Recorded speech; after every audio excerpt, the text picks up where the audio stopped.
How well do you know your state? Let's find out.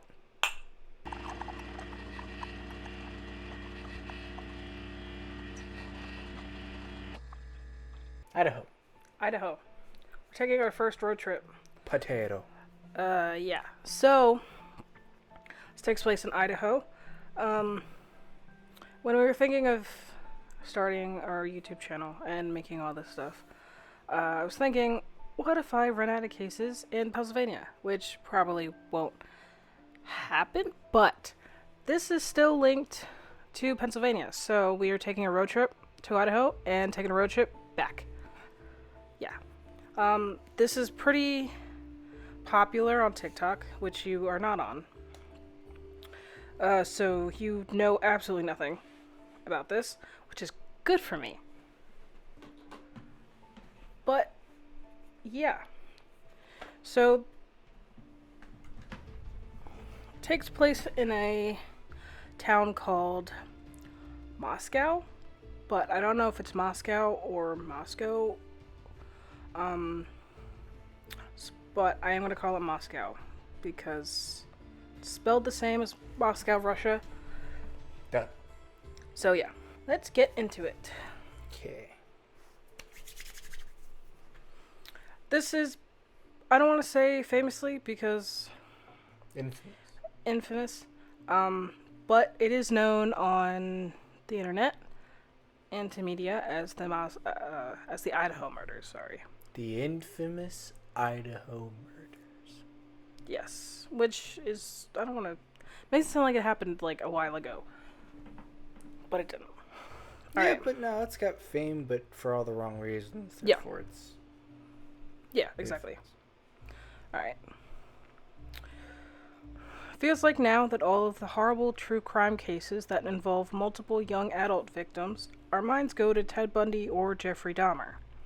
In the presence of social media, not many cases go unsolved without many internet sleuths trying to help the investigators in any way possible. That's what I mean with TikTok and everything. It's all over TikTok. Really? Yeah, so a lot of people are like speculating and giving conspiracy theories about everything. Mm-hmm. Just because that's the world we live in. So, yeah. Going to college should be something kids should be proud of and excited about. Making new friends, reuniting with old friends, and everything in between. Whether you're in a college dorm or sharing an apartment with other roommates, it should be kids' happiness knowing they're having fun and growing up. The University of Idaho is a public 4-year college located in Moscow, Idaho, founded in 1889. It has a total undergraduate enrollment of 8,631 students as of fall 2021. The town of Moscow is a very small town, with it only being 6.91 square miles and population of about 25,500. The area is relatively safe according to their 2021 crime report, with 0 murders being reported and no one being arrested for anything of the sort. Before I get into the timeline of the story, I know this is all over TikTok and the news, and the wounds from this tragedy are still felt within the community. With me telling the story, I am not here to speculate or share the theories of this case. I'm only here to share the facts that have been reported on this case. And no disrespect was ever meant to the families, friends, and the community. This is for awareness on this case. Yes. No assuming. No. Because assumptions make it out of you and me. Yeah. There's a lot of things that I ran into researching this case, with everything being like, oh, did this happen? Or did this happen? And I just... Just the cold, hard truth. Yeah. All facts, no printer. Okay. The story starts with something that happens almost at every college. A frat party at the Sigma Chi fraternity in the evening of November 12th, 2022. 2 young adults, Ethan Chapman and Zaina Kernodle, they're dating, attended this party from around 8 to 9 p.m. They returned to the rental home that Zaina shared with Madison Mogan, Katie Gonsalves, and 2 other roommates. So they have it's a pretty big rental home. 6 people? 4 to 5. 5. Ethan does not live there. Okay. Ethan is just dating Zaina. Kaylee and Madison were the best of friends, and that night they went out to the Corner Club, a sports bar downtown, at 10 p.m.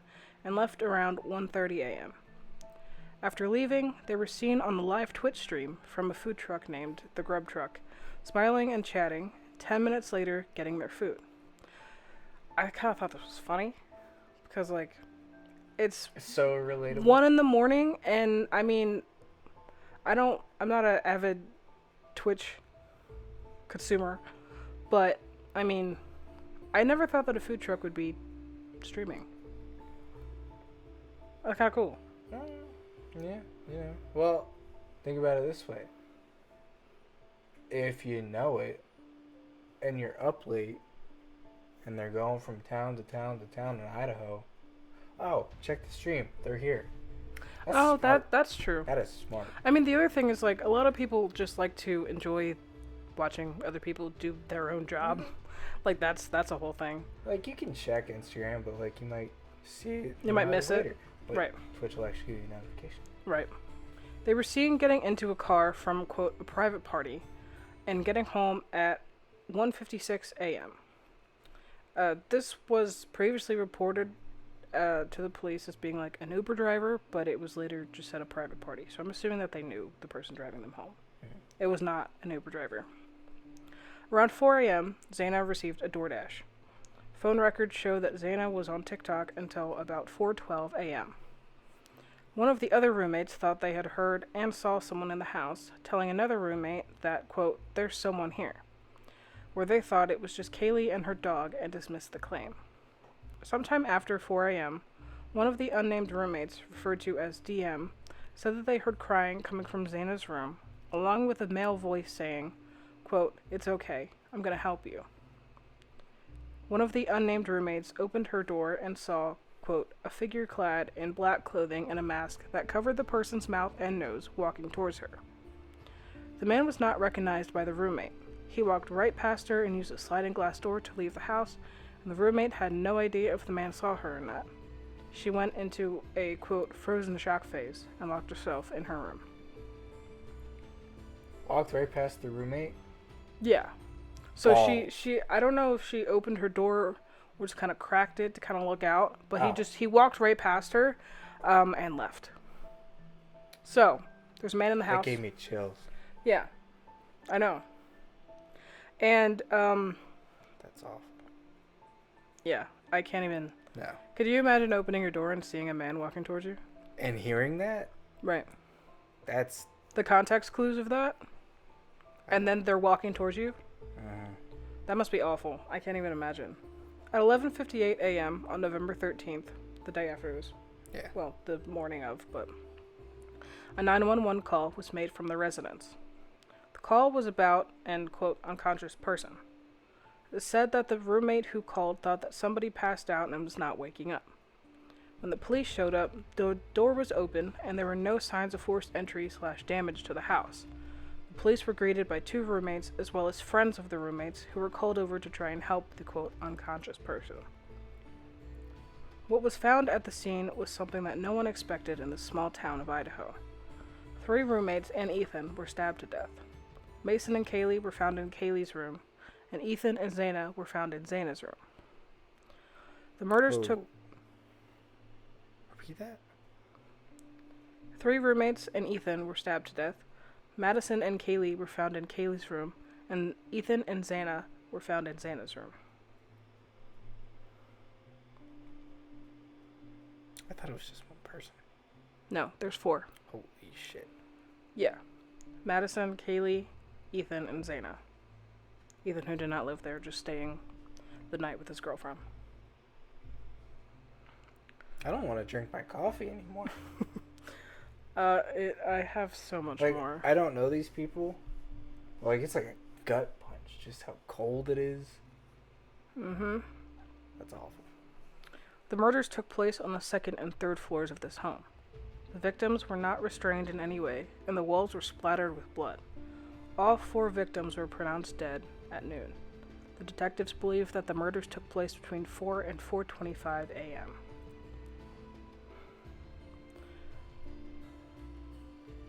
25 minutes for 4 people?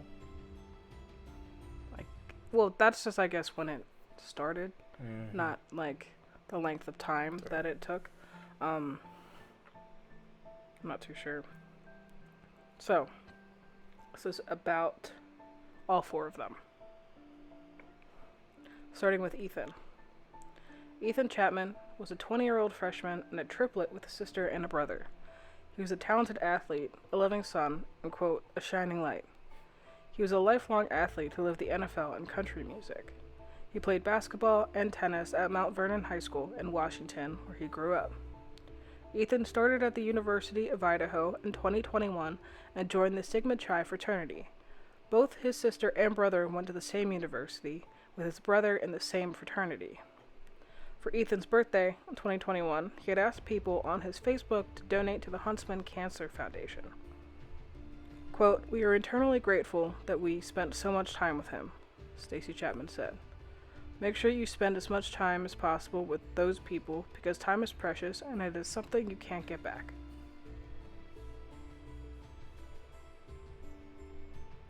You gonna cry? Okay. Not yet. Okay. Sure, you're just gonna hit me with something else, but. Okay, so we're gonna talk about Xana now. Okay. Honestly, what sucked the most about this is that they're so young. They're our age. our age. Xana Kernodle was a 20-year-old student from Coeur d'Alene, Idaho. She grew up in Post Falls and was a very talented gymnast as a child. She went to Post Falls Middle School and High School, where she played soccer, volleyball, and track until she graduated in 2020. She also worked at Texas Roadhouse. She was part of Pi Beta Phi sorority and the Vandal Solutions sales team. While in college, she worked a part-time job at Mad Greek restaurant in Moscow, Idaho. She loved her dog, Shoeshine, EDM music, and spending time with her friends and family. I love that name. Shoeshine. Kaylee Gonsalves was born in Concord, California in June 2001. She was born with a scar on her forehead that doctors couldn't explain, but her siblings decided to tease her, saying that that's where her horns tried to grow in. She went to Charter Academy for middle school, where her and Madison met, the other victim in this story. After convincing her parents, she went to Lake City High School before going to the University of Idaho with Madison. She was studying to become an elementary school teacher. Madison Mogan was born on May 25th, 2001, in Eugene, Oregon. She spent her first 2 years in Oregon, but then moved back with her family to the North Idaho area. She went on to join the Coeur d'Alene Charter Academy until she made the decision to enroll in Lake City High School with Kaylee, where she would graduate. She was excited to join the University of Idaho, where she made the dean's list every semester. She joined Pi Beta Phi, where she made even more friends.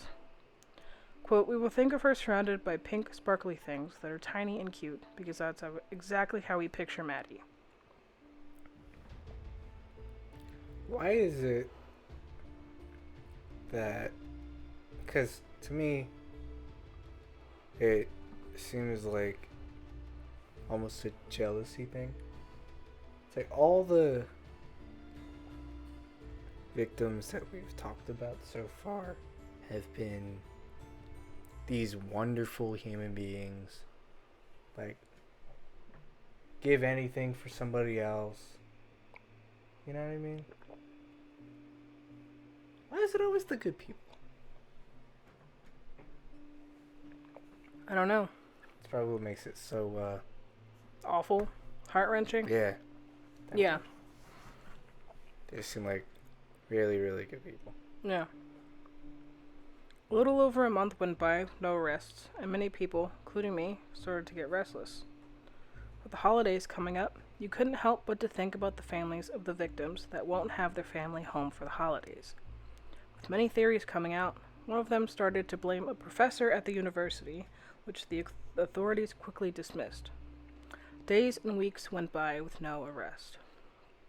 Until December 30th, almost all the way across the country, Pennsylvania State Police SWAT team broke down the door and windows of the home of the parents of Brian Koberger in, quote, a dynamic entry. I guess that's just a tactic that they use. It's called a dynamic entry. I'm assuming that's because they broke down the doors and the windows so they can just kind of swarm. That's what I'm assuming. Front door, back door. Yeah, and the windows. Yeah. The house is located in Chestnut Hill Township in Monroe County. They formally arrested him and charged him with 4 counts of first-degree murder and 1 count of burglary. Days before the arrest, police sources said that a surveillance team was told to watch Brian's movements, told them to find something with DNA on it so they can try to tie him to the murders. There was a K-bar knife sheath on a bed where Kaylee and Maddie were found. They collected DNA from the metal snap of the sheath and just needed something to compare it to. There was also a white Hyundai Elantra that was seen on the surveillance footage the day of the murder, which is the car that Brian drove. I'm going to get more into it if you're confused. Okay. Well, okay, so this is about Brian. Even though it kind of gives a little more insight into How? this. Let alone it's our side of the state. Mm-hmm. The country? Or Our the side state? of the state. Yeah. Let alone our side of the country. Yeah. So that's even farther. Are you wondering why Pennsylvania and Idaho? Because they're literally opposite sides of the country? Yeah. Okay. Did he go to the college? I'll stop. You're getting ahead of me. Alright. Brian Koberger was born on November 21st, 1994, making him only 28, by the way, which is young, and grew up in Pennsylvania and lived here almost all his life. He attended Pleasant Valley High School and graduated in 2013 and went on to the Monroe Career and Technical Institute in Bartonsville but dropped out.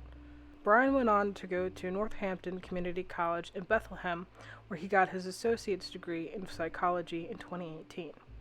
Around the same time, he was going to DeSales University, receiving a bachelor's degree in 2020 in psychology as well, and a master's degree in criminal justice in 2022. He moved to Washington to pursue a PhD in criminal justice from Washington State University in Pullman, Washington, and just had completed his first semester 9 days before he was arrested. The Washington State campus is about 10 miles away from Moscow, or a 15-minute drive. And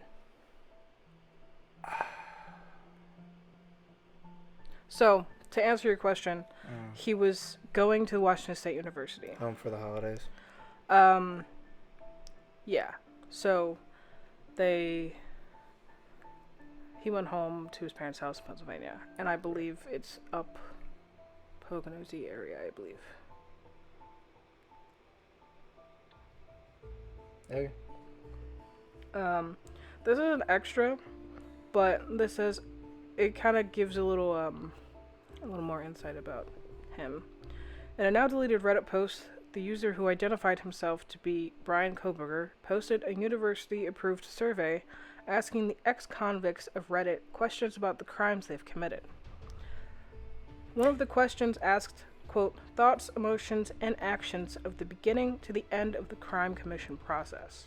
I was just gonna ask, wasn't Ted Bundy a psych major? Yes. Yeah, I think so. And around the same area too. I will show you a picture afterwards, but there is something I came across on TikTok about comparing this guy, what he looks like, to Ted Bundy. I'm making a lot of comparisons to Ted Bundy. Well, I just mean because they kind of look alike. Yeah. You have no idea what this guy looks like, but I do. And they but- kind of look alike. Like, beyond the looking or physical features, it's just, Yeah, you know, because they both went after young people. cross-country stuff, you know, going to all these different colleges. Psych major for one, because that's kind of hard to do, you know. That photo. That's what he looks like. He's in a turtle suit right now. Getting into the investigation of how they got to Can't wait to see him. this. Police honed in on Brian after they increased the search for the white Elantra seen on the footage. They were able to find one that matched the description at Washington State University that was registered to Brian, according to the affidavit. Authorities said that one of the surviving roommates said that Brian matched the description of the man she saw in the hallway. His phone records also placed him in Moscow at 4:48 a.m. The agents tasked with surveilling Brian said that days before his arrest, Brian was seen wearing surgical gloves outside multiple times and had deep cleaned the inside and outside of his car. He also went on a cross-country trip with his father, where at the end of December he was back in their house in Pennsylvania.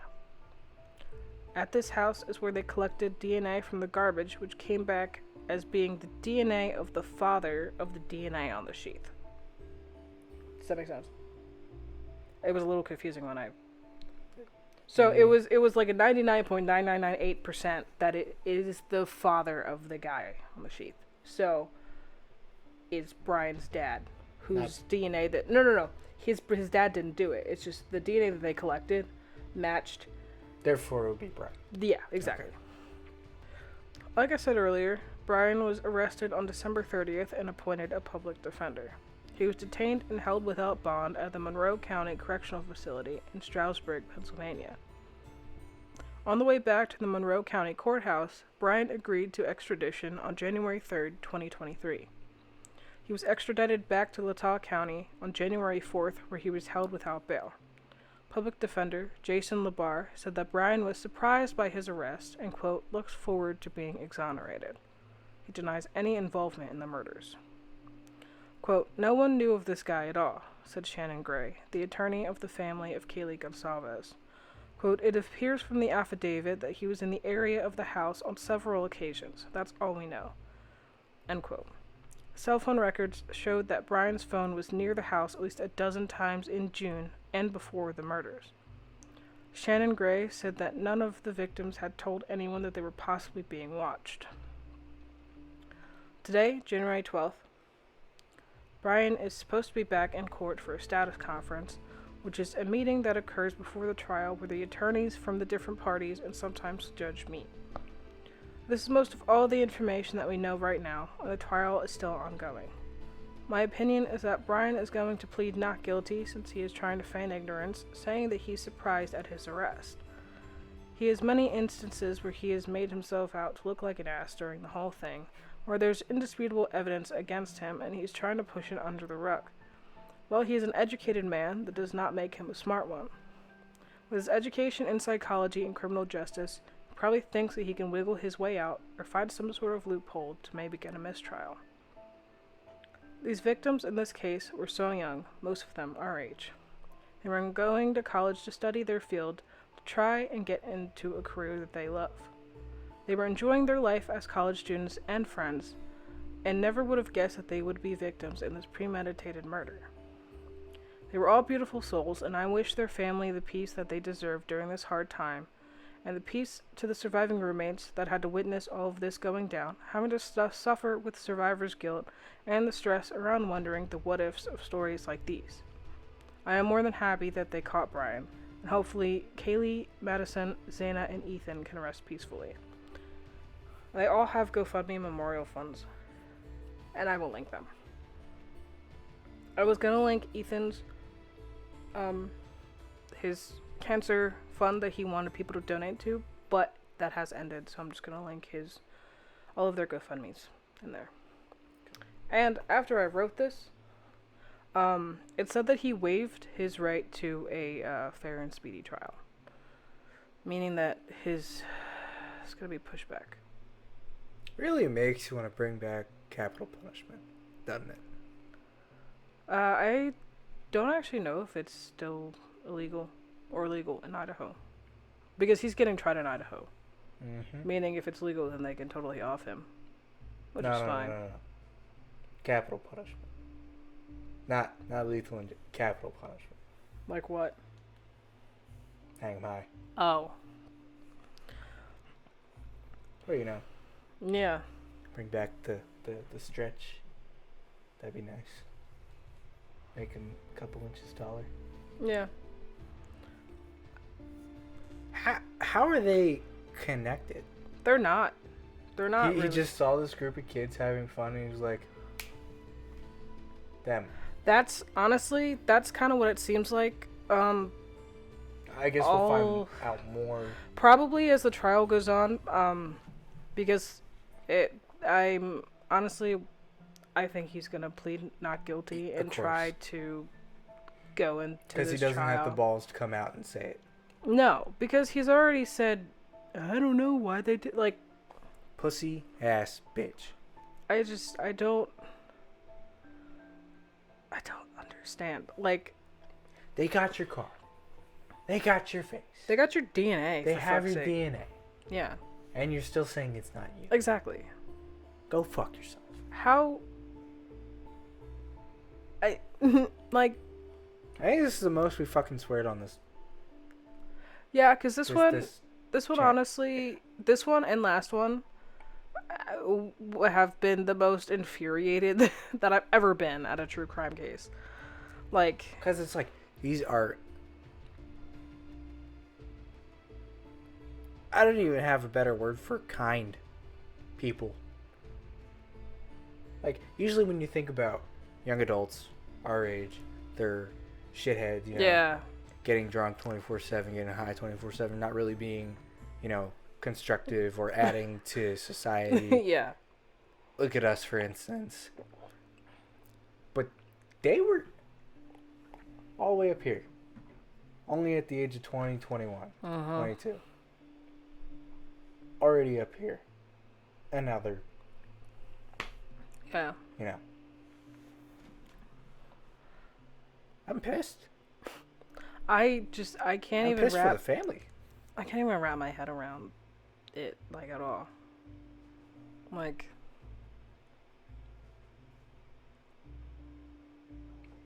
I saw an article saying that Ethan, he worked at, like, a tulip garden. That's the cutest thing I've ever heard in my life.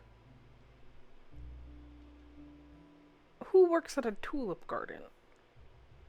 I love that. That's so cute.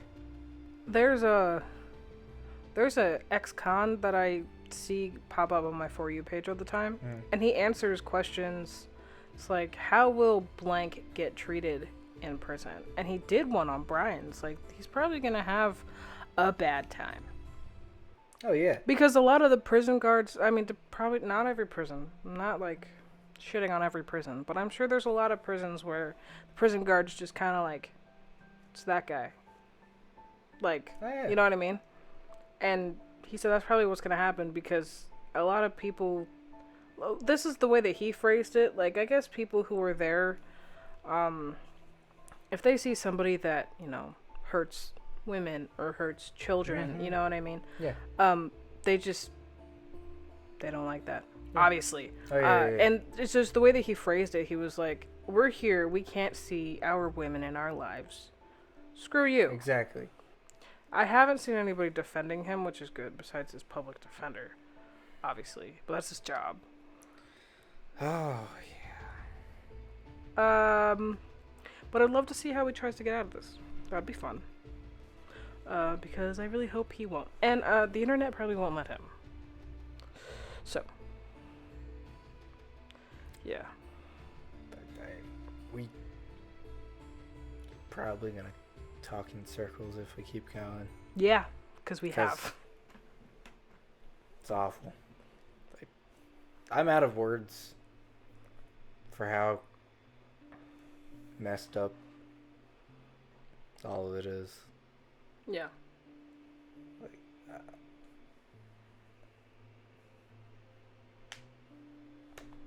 we wish peace to the families, peace to the survivors, and, you know, like Liv said, GoFundMes are down in the description. Spread awareness about this atrocity, I would say. And any atrocity that you know of that is happening right now or recently that is not getting a lot of attention, that should get attention, subscribe. I'm not even going to say like, because I wouldn't like this video right now. If it was me personally, but... You hate it anyway, so it's fine. Huh? You hate it anyway, so it's fine. Yeah. You hate these stories. Yeah. But... Yeah, if there are any other cases that anybody wants me to cover, I definitely will. If we, you know, if it'll help victims get... Why? I'm still saying why. As soon as I can make a full update video, I definitely will. But seeing as that his trial may be in June, it might take a while. Unless he decides to change his plea or Come decides... clean, find his balls? Grow a pair? Here's the thing. He could also... I know I was going to end the video, but there's a thing called an Alfred plea. That he can plea. It's basically saying I'm not guilty, but I'm also Not kind of... innocent. Yes, because basically what an Alfred plea is that I don't think I did it, but you guys have a lot of evidence against me, and there's no way I can get out of this. That's literally what it is. It's really a cowardly way of saying, like, you got me, without admitting anything. So, but he has a degree in criminal justice. So, him waiving his right to a fair and speedy trial is probably just one of the little things he's gonna pull. Well, enjoy your life. Hold the people closest to you. Don't let them go. Keep checking on people, 'cause you never know in this fucked up world what's gonna happen next.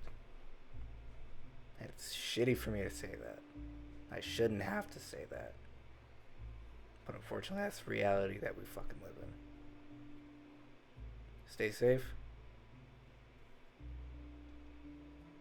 Fuck this